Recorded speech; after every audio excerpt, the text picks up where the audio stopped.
Okay, again, welcome everyone in today's class. So today we will be focusing on two main topics. One is called as pulse width modulation, and the second topic is interrupts. Okay, and these two are very important concept. Means I have seen students, they know they know how to do the project, but when it comes that how why it is done like that, they have confusion. Okay, so that's why what I am doing is I'm trying to put more focus on trying to make you understand the concept with application part. Okay, so what I will be doing today is I'll explain you these two concepts, and I'll also show you some applications which you are already aware of. Okay, we're already aware of. Okay, and we will see that how these applications are practically implemented. Okay, we'll see, we may see some small functions, or we may see a program through which these concepts can be implemented.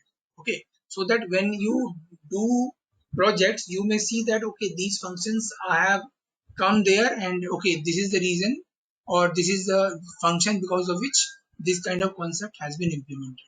Okay, so you have to focus on understanding the concepts, as well as you have to understand what are those functions, because in the Arduino, whatever concepts we are going to implement, they will be implemented through functions. Okay, so you also have to know that if you want to implement this pulse width modulation concept, then which function will help you.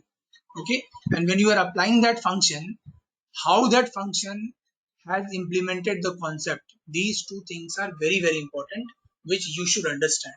And similarly it goes for the interrupt as well. Okay guys, so with this small intention to make you understand the concept as well as the functionality for implementing that concept, let's start the class. Okay, so first of all we'll start with pulse width modulation. Okay, and we'll try to understand with a small definition of that. Okay, now what is this pulse width modulation? In short, this pulse width modulation is referred as PWM. Okay, at very few places only you will see it's written pulse width modulation. Generally at every place you will find the word PWM written there. Okay, and that's why I have highlighted in this format. Okay, so PWM is basically what? It's a technique. Okay, it's a very common technique which is used to vary the width of the pulse. That is a very small definition which you have to understand. Okay, so PWM is what? It's a common technique which is used to vary the width of the pulse. Okay, in the pulse train means suppose there is a there is a I mean a creator which creates pulse, so that is referred as pulse train here. So a lot of pulses will be created from here, and in that pulses, if you are varying the width of all the pulse. Okay, so now a few students may be thinking, sir, what is the meaning of pulse? Okay, so let me just try to make you understand with a small diagram. Okay, so suppose this is called pulse. Okay, these are called what? Pulse. Clear guys? So if there is a pulse train, I'm writing PT here, pulse train. So pulse train is a you can say a device kind of, I'll show you also today. So in that, what will happen, you can create pulses. Okay, now what is actually one pulse? Okay, so if you want to understand what is one pulse, then let me tell you. In one pulse we have a rising edge, this is called rising edge. Then we have high. High means, if you want to understand better, let's understand with a graph. Okay, so if there is a graph, then suppose this is 0, this is 5. Okay, so this is rising edge, this is what? High. High means what? 5 volt. High means what? 5 volt. Then we have a falling edge. Falling edge means going from high to low, that is called falling edge. Going from 0 to 5 is called rising edge. Okay, and this is called low. Clear guys? So what is pulse? A very simple definition is combination of rising edge high, falling edge, and low is called pulse. I'll repeat once more. What is pulse? It is basically the combination of rising edge, high part, falling pulse, and low part. That is called pulse. So if I try to show you how many pulses are here, you can understand. So this is, I think this is the second pulse which you are getting my point. Okay, this is the third pulse. Okay, this is the fourth pulse. I hope everyone is getting. Why? Because in every pulse, how I am treating them as pulse, because it is having a high. It is what is having. It is having a rising edge, high, falling edge, and low. Okay, so combination of these four becomes one pulse. So you can say that there are 1, 2, 3, 4, and 5 pulses here. Okay, so what I'm trying to say is that in every pulse, okay, there is some part which is high and some part which is low. Okay, and this is called the width of the pulse. This is called the width of the pulse.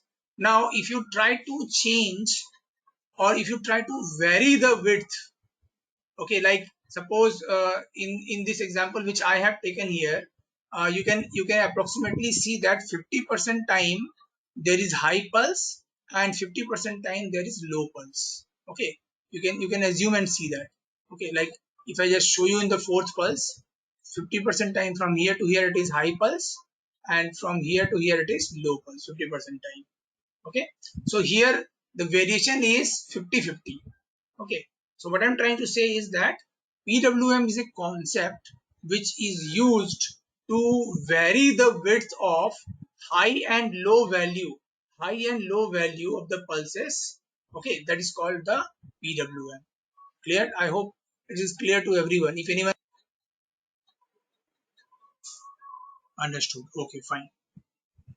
Okay, fine. So now then I'm proceeding forward.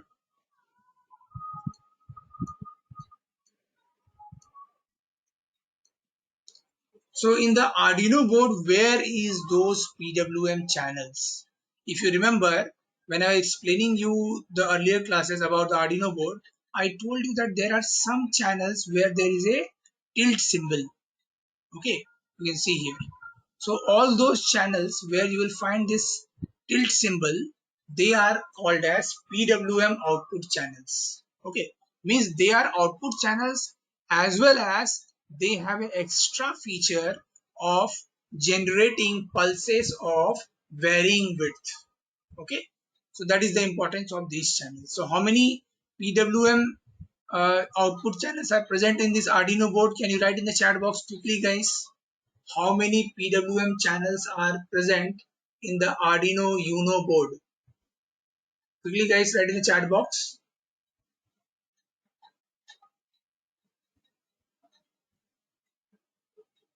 Question is very simple.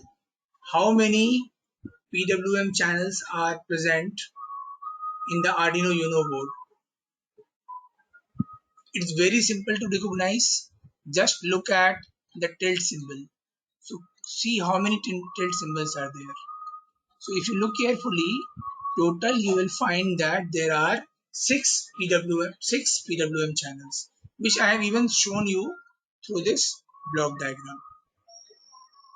Okay, it's not four, it's six.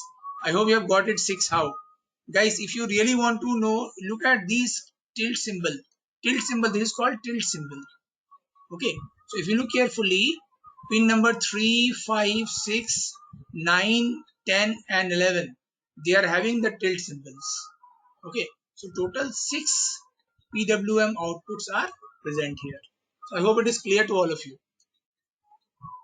So if in any project, if you want to supply PWM output, you have to connect in these 6 channels only. Don't connect anywhere else, otherwise you won't get the PWM output. You will get the normal output. Okay. So now you have understood from, where you have to connect the PWM channels or PWM based project. Suppose you are doing any project where PWM requirement is there, then where to connect. I hope you are clear with that. Okay. So for better clarification, I would like to make you understand what really you understand from the variation of the width. Okay, so if you look at this graph, uh, you can see the graph can be in any format. It doesn't matter that every time the pulse will start with a rising edge. It doesn't matter. Okay, it can start anyway. So you can see, and if you observe carefully in this graph, we have different options available. I mean, if you look carefully, here we have, suppose if I start from this point of time, then here I can go till here as one pulse. From here to here I can go for one next pulse. Okay, so in this you can see, first of all we have a falling edge, then we have low, then we have a rising edge, and then we have high. Okay, and if you look carefully, the low part the low part is for a greater time as compared to that of high part. Okay, so greater time, what I'm trying to say is that if you look at this part, this is actually time graph. Okay, amplitude versus time graph. So if you look at the time from here to here, suppose the time is t1, then from here to here the time is t2, and you can observe that t1 is greater than t2. Yes or no? Means what? In this complete pulse, the more time it is low, and maximum time it is maximum time it is low, and less time it is high. From this I can get this conclusion. I hope this conclusion is clear to all of you.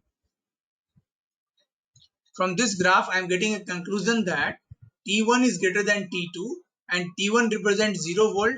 So it means that maximum time it is at 0 volt, and at some time it is at 5 volt. Okay, so you can have these kind of graphs, and I hope you will be able to understand. So okay, if you have understood, then let me see if you can answer for this, and let's try to have a small recap kind of thing. Okay, so suppose if your pulse is starting from this point and it is something like this.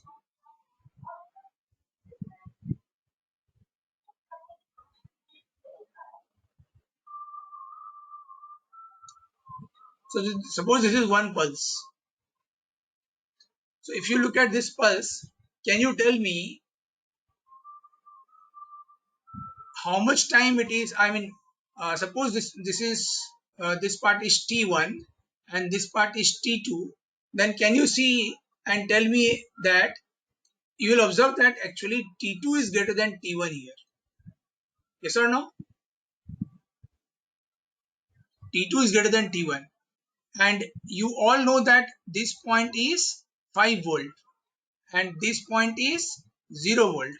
So if T2 is greater than T1, it means that maximum time it will be at 5 volt and minimum time it will be at 0 volt. I hope you're getting these two diagrams clearly. Tell me guys, is these two diagrams clear to all of you? In the first diagram I'm trying to show you that maximum time it is at low pulse, at low voltage. That's why it will be, maximum time it will be off and minimum time it will be on. In second case I'm trying to show you is that maximum time it is on and minimum time it is off. I hope you are getting this.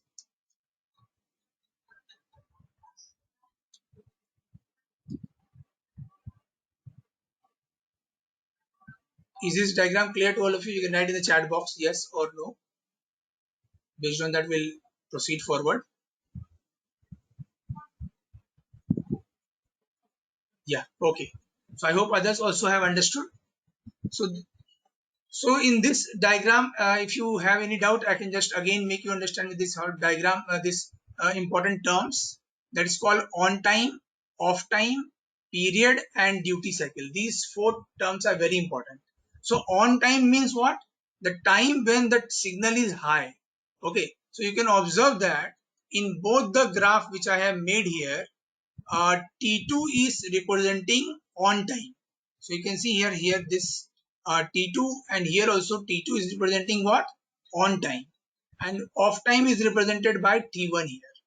So if on time is higher than off time, then you can say that there will be I mean there will be high there will be uh, more duty per cycle. There will be more duty cycle. Just wait a bit, I'll make you understand what do you mean by duty cycle also. Just for time being, you just tell me, have you understood the terms on time and off time? Have you understood the term on time and off time? On time means the time when the signal is high, where you can see in both the diagram I have explained them with the help of T2, whereas off time is the time where the signal is low, that is represented by T1. Okay, now let's try to understand what do you mean by this period and duty cycle. Okay, and then we'll get back to this diagram which is shown here. Okay, so what is period? So period is basically, it is represented as the sum of on time and off time. Okay, so what is period? Period is basically the sum of on time and off time, means it is basically sum of T1 and T2. Clear guys? So in every pulse, suppose if I make the pulse once more, suppose this is one pulse, suppose this is second pulse, okay, suppose this is third pulse. So in every pulse what we'll be having is, if you go for addition of the complete time, it will always remain same. Okay, I hope you're getting my point guys. Clear? So in all the three pulses, if you observe carefully, the period will remain same. Why? Because T1 period is what? It is basically T1 plus T2. Clear to everyone? I hope this period is also clear to all of you. Now let's move forward and try to make you understand the meaning of duty cycle. Okay. Now what is duty cycle? You can see with the help of a small definition. So duty cycle is defined as the average on time of pulse divided by total time of pulse. So average on time is represented by T1. Okay, or you can say if suppose T1 is represents average off time, okay, and suppose T2 represents average on time,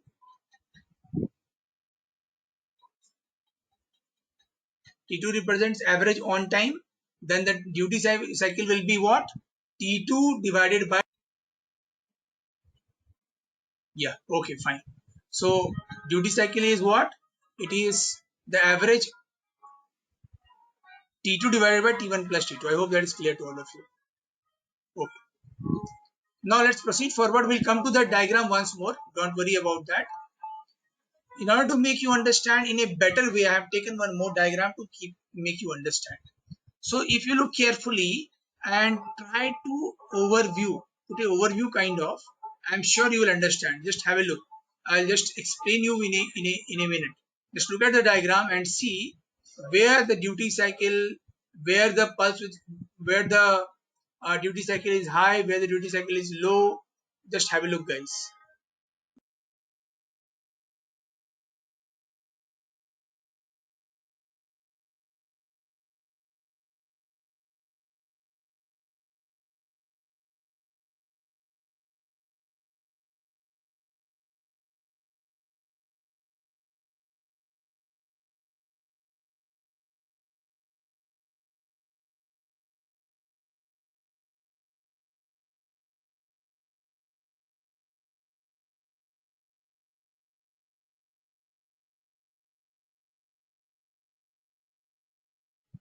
Okay, I hope you have understood. It's very simple, guys. So you can see in the first part, 0% means output is off. Here you can see 3.3 volt. Okay, here it is shown as 3.3 volt. You can keep it 3.3 volt or 5 volt. I'm just trying to say that this is high and this is low. That's it. Okay, clear? So you can observe carefully and you will understand that in all the different cases, the pulse is actually varying. Yes or no? Means the width of the pulse is varying, and that variation is referred as pulse width modulation. Okay, so if you look carefully, in this 25% time the pulse is high. In this case 50% time the pulse is high. In this case 75% time the pulse is high. And in this case 100% time the pulse is high. So what actually is happening is that there is a variation in the pulse. Okay, and if there is a variation in the pulse, this that is referred as PWM. Okay, and if you can do it with the help of any command, if you can do it with the help of any command, what will happen? You are actually performing the pulse width modulation. Now you will say, sir, that if we are able to vary this, what benefit I will get? Okay, so benefit is very simple. If you try to understand and try to focus carefully, you will understand it very easily. And if I just try to show you here only, suppose that suppose that if suppose that I have a bulb here. Suppose this is a bulb here, and this is connected in this fashion. This side suppose it is connected with the negative, okay, and this side it is suppose positive. All are positive here. Okay, all are positive here. So if I just try to connect this point with this one, so can you see, in this case the bulb will not glow. Why the bulb will not glow? Because there is 0% duty cycle, means the pulse is always at 0 volt. So here also 0 volt, that in the second side it is already negative, that is 0 volt. So the pulse will not glow. Okay, now if you look at the second case, in the second case what is happening? In this case 25% of the total time the pulse is high, and 75% time the pulse is low. So here what will happen? I'll get a dim light. What will happen? I'll get here a dim light. Okay, similarly in the third case I'll get what? It's showing that 50% time it is giving me light, and 50% time it is not giving me light. Okay, so what will happen? It will be bit brighter here as compared to that of the second case. I hope you're getting my point. Similarly, what I'm trying to say is that if you can vary the width of the pulse and make it 100%, so in that case, what will happen? You will get the brightest. What will happen? You will get what? The brightest case you will get here. So, what actually is happening? Here I'm trying to modify the intensity of the bulb light. Yes or no? Okay. So, there are many applications of PWM. So one application you can write yourself. We can modify the brightness of the bulb. Okay, and that you can observe it carefully here. If you look at the diagram here, and you just look at the LED bulbs which is present here. I'm trying to show you only these part. We don't look at this. So if you look at these LED bulbs, can you observe that here it is at minimum intensity, at these two places it is having at highest intensity, and in middle we have some other variation. So you can say that here we have 0% duty cycle, at this place we have 100% duty cycle, and in the middle we have some other variation. Clear, guys? I hope you have understood how the with the help of PWM the intensity of the bulb light can be varied. Is it clear to everyone, guys? You can put a yes in the chat box if you have understood PWM.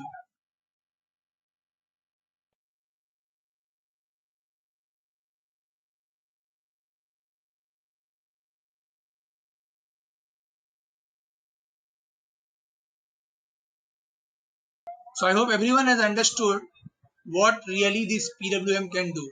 Now, can anyone just tell me any other example, or can you guess any other example where PWM can be implemented? Just guess, guys. Can you guess anyone? Any other real time or any other example you feel that their PWM can be implemented? I'm just giving a pause of a minute. If you can tell, I'm just waiting for you. You can write in the chat box.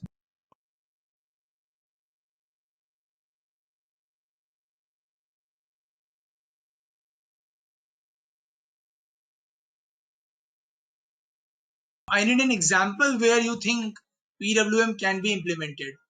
Can anyone guess and tell me some example where PWM can be implemented? Any other example? I've given you one example where I can control the intensity of the light of the LEDs. Any other example according to you? Can you think of any other example?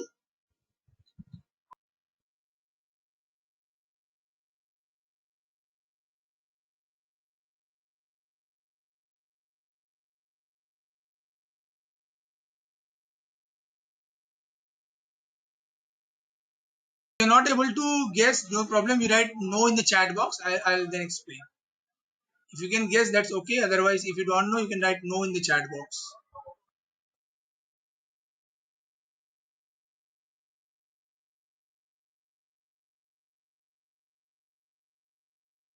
Okay, no problem. I'll give you one more example. You know about wheels, yes or no? So we can control the speed of the wheel. Means if I keep at duty cycle as 0, that time wheel will not rotate, and as I keep on increasing the duty cycle value from 0 to 100, the speed of the wheel will keep on increasing. Got the point, guys? So if you want to go at highest speed, the duty cycle should be 100. If you want at lowest speed, duty cycle should be 0. Clear? So the second application can be, it is used to control the speed of the wheels. Okay, it is used to control the speed of the wheels. Clear, guys? I hope this part is also clear to all of you. So you can even create projects where with the help of PWM you can control the wheel speed. Now so just imagine if you can control the speed of the wheels. So you cannot imagine what else you can do. You can you can track, or you can go for deciding at what is the average speed you have traveled, or many more things can be done. Okay, guys, there are many more applications of PWM, and that we'll see later on. Okay, you can even go for a guesswork if you think of any other application, and you can write in the chat box. We can even discuss that. Okay, now it's time to understand how we can implement this PWM, or what is that functionality which can help us to implement this pulse width modulation. Okay, so in order to understand that, let's understand a program, and I hope with the help of this program only you will get all the idea.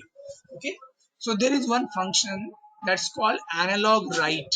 Okay, so analog write is a function through which you can create any kind of PWM pulse, and you can write, or you can give the microcontroller Arduino to to work on that PWM.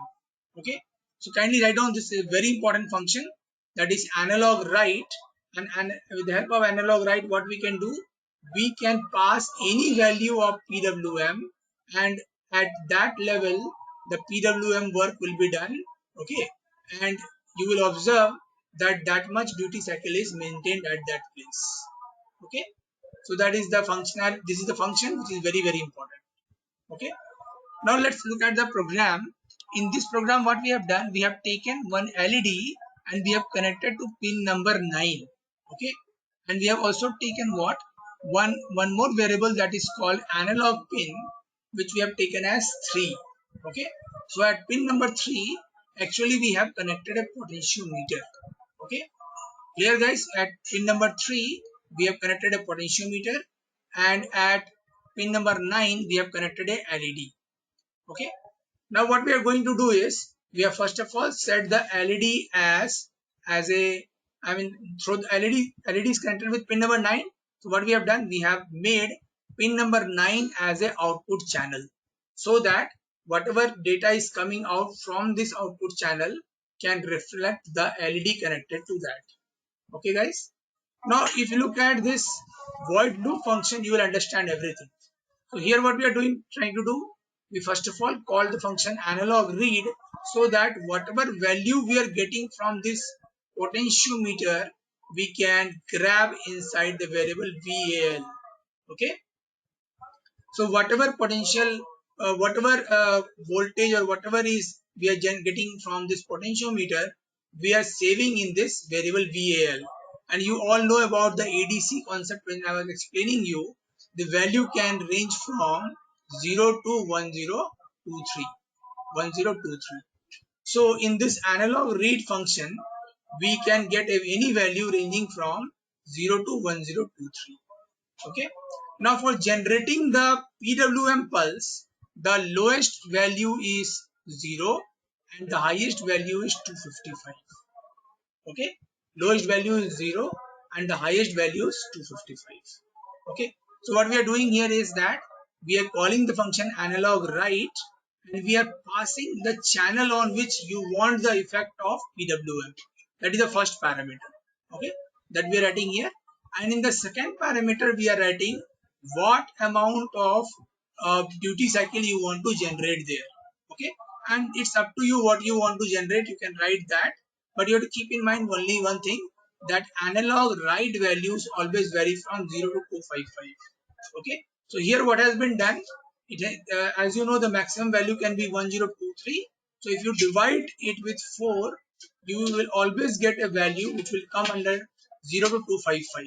Okay, that's why it has been divided by 4. So what will happen in this case? Whenever you are varying the potentiometer, you will get a value in this variable VAL, and accordingly a duty cycle will be generated, and that duty cycle will be affecting the light intensity of the LED. Okay, so I hope this part is clear to all of you. If this program is not clear, you can write no in the chat box. If it is clear, you can write yes in the chat box.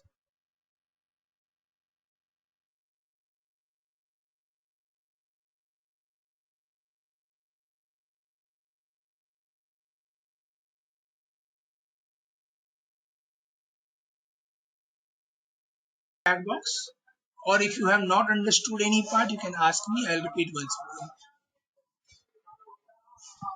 Okay, so Roshan has understood. If anyone has any query, you can ask. Okay, so Sankalp also. Okay, fine. So I hope everyone has understood.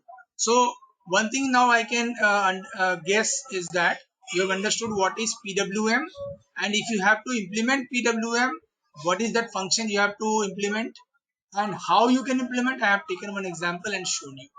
Okay, in the coming classes you will observe that there will be at least one program where with the help of this you can implement the PWM. So okay, what I can do now is I can give you as a small homework. You all are working on Tinkercad, yes or no? And on Tinkercad you have LED available and you have potentiometer also available, yes or no guys? You have LED available, you have potentiometer available. Then why don't you create a project where you connect one LED and one potentiometer and you try this program there and see whether you are able to vary the intensity of the LED. Okay, and you will observe that surely there is a change in the intensity of the LED by varying the potentiometer value. Okay, so you can take this as a small homework from my side. Okay, try to create a Tinkercad project where with the Arduino one LED and one potentiometer is connected and you are writing this program there. Okay, so okay, so in order to make it clear, so I'm just erasing all the parts. You can take a screenshot of this program and try it yourself. Okay, so with this I'm just uh, assuring that you have understood what is PWM and you have also understood how to implement PWM practically.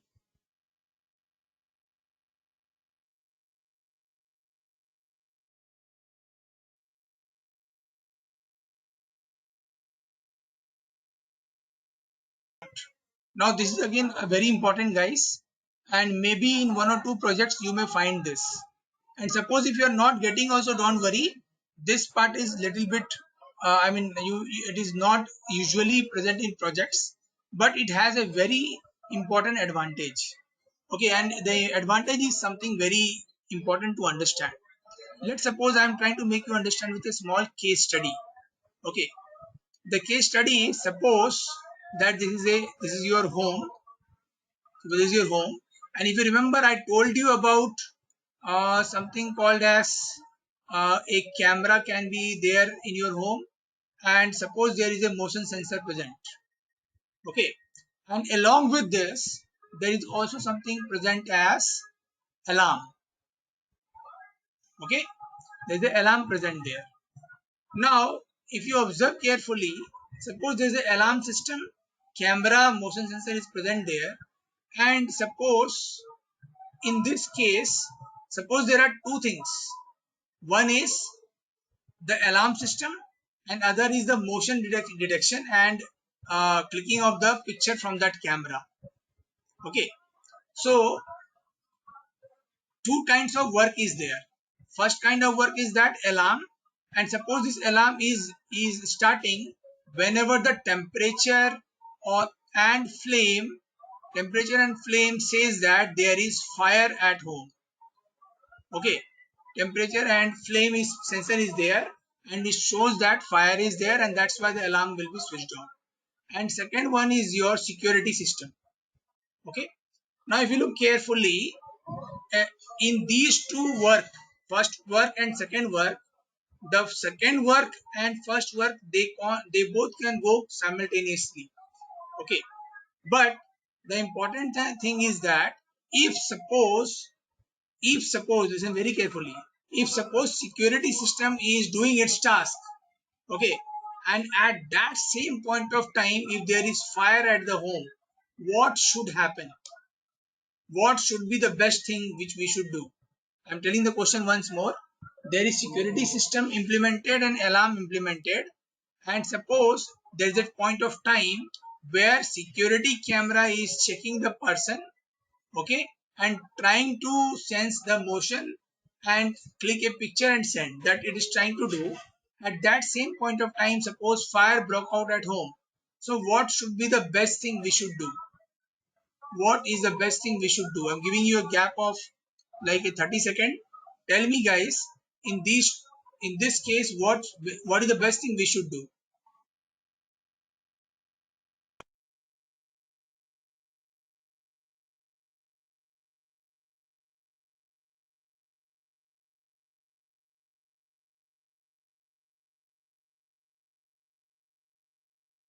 If you are not able to understand this example, I'm giving you one more example. Suppose this is your classroom, and in your classroom, suppose you are studying. In your classroom, you suppose you are studying, but suddenly what happened? There is earthquake. You know about earthquake. You were studying in the classroom, and suddenly there was earthquake. So, are you planning to study there by sitting, or are you planning to run out of that building and save yourself? What do you think, guys? Can you write in the chat box? Suppose you are studying in the classroom and suddenly there is earthquake. So are you planning to study in that classroom, or you are planning to run out from the classroom and save yourself? I'm sure your brain will tell that if you are alive, you can study later also, and if you are not alive, then there is no benefit of studying. So what your brain will decide, that is, let's start running outside and save ourselves. So what actually happened here? You were working on a you were studying, means you were actually doing one task. Suddenly what happened? A higher priority task, HPT, higher priority task got generated. So this, suppose this earthquake is actually a higher priority task. So what actually you did, suppose you are studying, so you stopped your study at some point of time, and secondly you understood that there is a earthquake, a higher priority task, and based on that you executed the job of running outside your home and safeguard yourself. So that can be also some line of code. Okay, so you try to complete this part first, and then you thought that, okay, if everything goes well, I can continue my studies. Yes or no, guys? So basically what happened here is that an interrupt was generated. Means what is actually interrupt? Interrupt is basically a, you can say, a concept through which a job which is actually in progress should be stopped because a higher priority job has come into picture and that has to be executed first, and later on that normal work whatever was going on, that can continue. Okay, so that is about the interrupt. So I hope you have understood what is interrupt. If yes, you can write yes in the chat box so that we can proceed forward.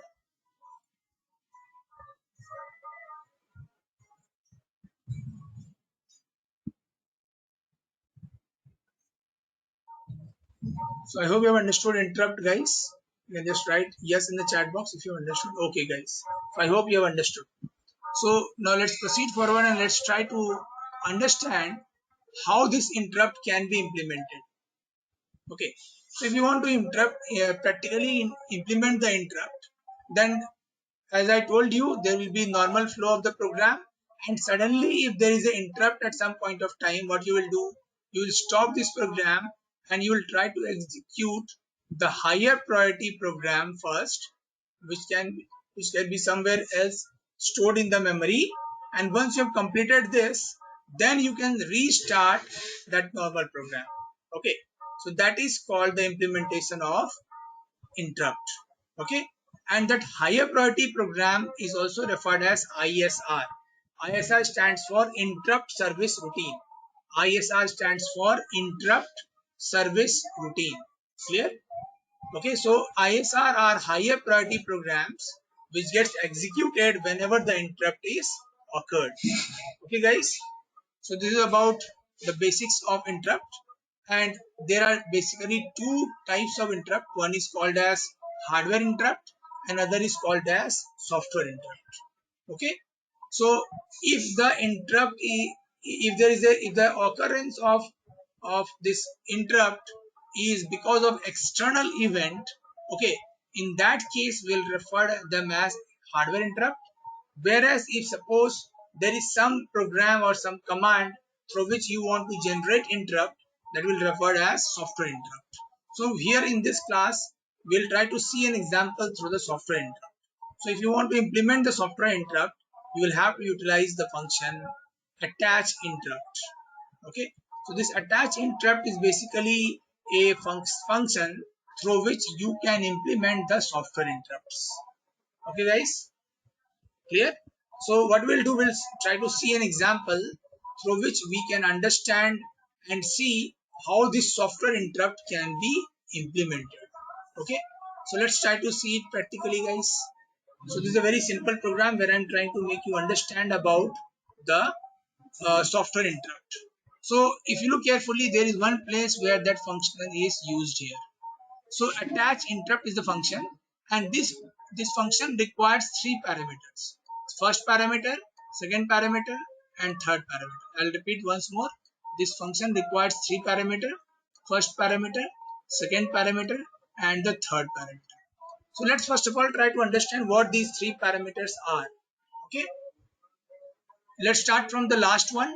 The third parameter basically tells about the variations, means what kind of interrupt you are actually waiting for. So it varies in three categories.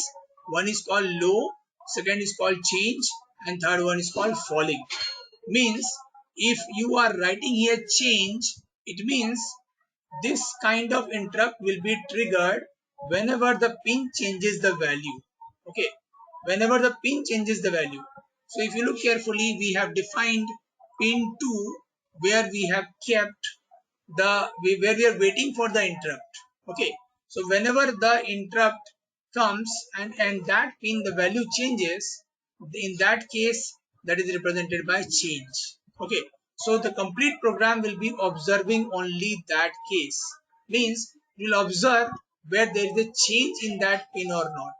Okay, if you have not written here change, suppose if you have written here low, then we will only wait for that pin to become low. So as soon as the pin becomes low, you can say the program will be executed, and the what will be executed in that case, whatever you are writing as a second parameter. So second parameter is basically the function name, which is also referred as ISR function. Okay, so second parameter represents the functionality, and the first parameter actually tells on which pin you want to connect your interrupt. Okay, so here basically there is a function call, internal function call, that is digital pin to interrupt, and here you have to supply from which pin you want the interrupt to occur. Okay guys, so this is very important function, and with the help of this function only you can create ISR, you can execute them, and you can create the interrupt. So here what we have done, we have taken pin number 13, we have made it high. Sorry, we have made it as an output channel where we have connected, where we have kept it in such a way that there is a LED connected there. Okay, so now after that what we are doing, we are just setting this functionality, that is attach interrupt. Okay, so whenever there will be any kind of change in the value, what will happen, this ISR will be executed. Okay, or if there is no change, then this void loop will keep on executing. So in void loop what we have written here, we have just set that channel with the state, and by default we have set the state as low. Okay, so suppose if there is any change in the attach interrupt function, what will happen, it will stop the normal flow of the program, it will execute this ISR and again return back. Okay, so in ISR what we have done, we have just changed the state of the variable state. So suppose if the state is showing as low here, it will become high. If it is showing high here, it will show low. So in that case ISR is getting executed. So whenever the interrupt will be occurring, the normal flow of the program will be stopped, your ISR will be executed, and then again it will return back to the void loop, where you can see I have just switched on the LED. Okay, that's it, nothing else has been done here. Okay, so I hope you have understood that if there is any interrupt, how we can write the program. Okay, so this complete program is actually divided into three parts. One is creation of ISR. So this is the place where we can create ISR. Second one is your loop, where you want to perform the normal program. Okay, ISR is actually your higher priority program. This is your normal program, and this is actually executed once only. Okay, nothing is you have to observe here. So this normal program execution will keep on going, and when you want to, whenever any interrupt will occur, this ISR will be executed. That's it. Clear guys? So in this way you can implement any kind of interrupt and try to execute your application. Okay, so with this I am winding up today's class. I kept it a little bit short just to make you understand these two concepts. If you have understood these two concepts, that is pulse width modulation and interrupt, you can say yes in the chat box. If you have any doubt, you can ask in the chat box. Thank you guys.